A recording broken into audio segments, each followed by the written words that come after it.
जय हिंद मित्रांनो. आज आपण सुरू करत आहोत पोलीस भरती विशेष सिरीज. तर सर्वांचं स्वागत करतो. यात आपण पाहणार आहोत पोलीस भरतीसाठी येणारे अत्यंत महत्त्वाचे करंट अफेअर्स आणि प्रिव्हियस इयर पॅटर्ननुसार आपण MCQजवरती जास्त करून भर देणार आहोत, जे की तुम्हाला परीक्षामध्ये काम येईल. तर व्हिडिओ शेवटपर्यंत बघा. आवडलं तर लाईक करा, तुमच्या मित्रांमध्ये शेअर करा. चला तर मग लगेच सुरुवात करू. पहिला मुद्दा आहे मुंबईच्या कोस्टल रोडवरचा म्युझिकल रोडचा. हा म्युझिकल रोड भारतातला पहिला म्युझिकल रोड आहे. जगभरात बाकीच्या ठिकाणी झालेत, म्हणजे जापान, युरोप वगैरे त्या ठिकाणी बनलेले आहेत, पण आपल्या ठिकाणी पहिल्यांदा झाला, म्हणून हा महत्त्वाचा प्रश्न आहे. आणि 500 मीटर त्याची लांबी आहे. छत्रपती संभाजी महाराज कोस्टल रोडवरती बनवण्यात आलेला आहे. आता हा कसा असतो, रबरी स्ट्रीप असता बघा हायवेवरती पांढऱ्या कलरच्या. तर वेगवेगळ्या अंतरावरती थोड्या अंतरावरती असा लावलेल्या असतात एका कोपऱ्यावर.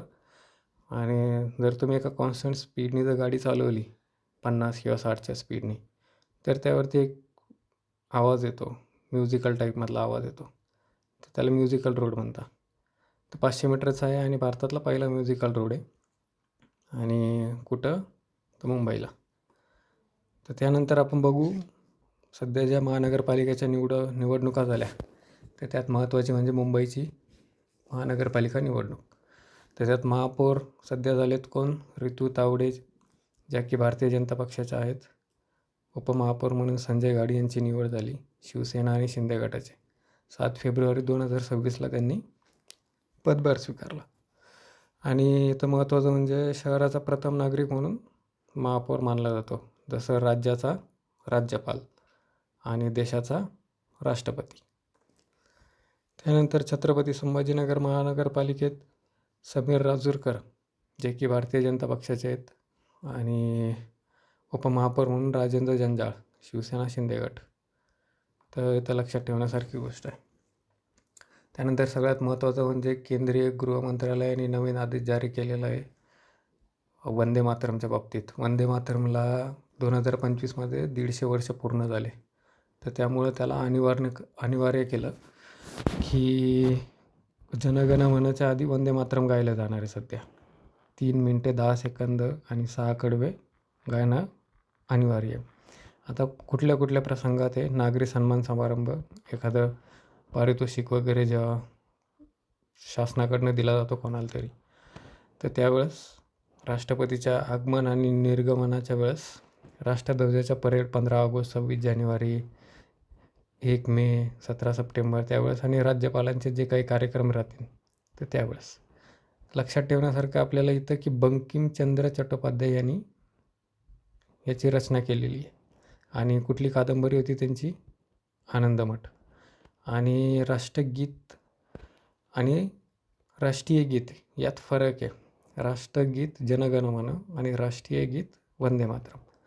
तर कधी आपण त्याला स्वीकार केला, 24 जानेवारी 1950ला. तर इथं तुम्ही बघू शकता, जर तुम्हाला वाचायचं असेल तर तुम्ही एकदा नजर टाकून एकदा वाचून घेऊ शकता झूम मारून. त्याच्यानंतर महत्त्वाचा मुद्दा आहे आत्ता यावर्षी झालेल्या अंडर-19 वर्ल्ड कपचा. तर कुठं झालं ते, झिम्बाब्वेला, नामिबियामध्ये झालं. तर भारत विजयी ठरला. हे 6वं विजेतेपद आहे भारताचं. उपविजेता होता इंग्लंड आणि आपला मुंबईचा आयुष म्हात्रे कॅप्टन होता. आणि सध्या चालू असलेलं T20चं विश्वचषक भारत आणि श्रीलंकेत आहे.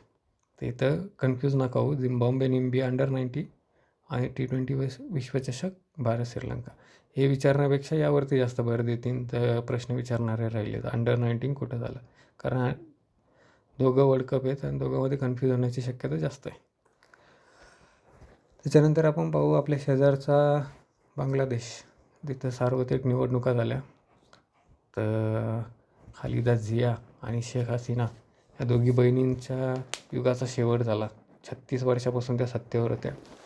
आणि नवीन पंतप्रधान म्हणून रहमान तारिक यांची निवड झाली. बांगलादेश नॅशनलिस्ट पार्टीचे रहमान तारिक यांची पंतप्रधानपदी निवड झाली. तर 299 जागांपैकी 212 जागा त्यांनी जिंकल्या. आणि कट्टर इस्लामी पार्टी जमात इस्लामी 77 जागा जिंकल्यात त्यांनी. त्याच्यानंतर महत्त्वाचं म्हणजे आता आपण याच्यावरती अपेक्षित प्रश्न कसे विचारले जाऊ शकता. तर पहिला प्रश्न समजा आपण लक्षात घेतलं की वंदे मातरम हे राष्ट्रीय गीत कोणत्या उपन्यासातून घेतलेलं आहे. तर त्याचं उत्तर काय येईल? आनंदमठ.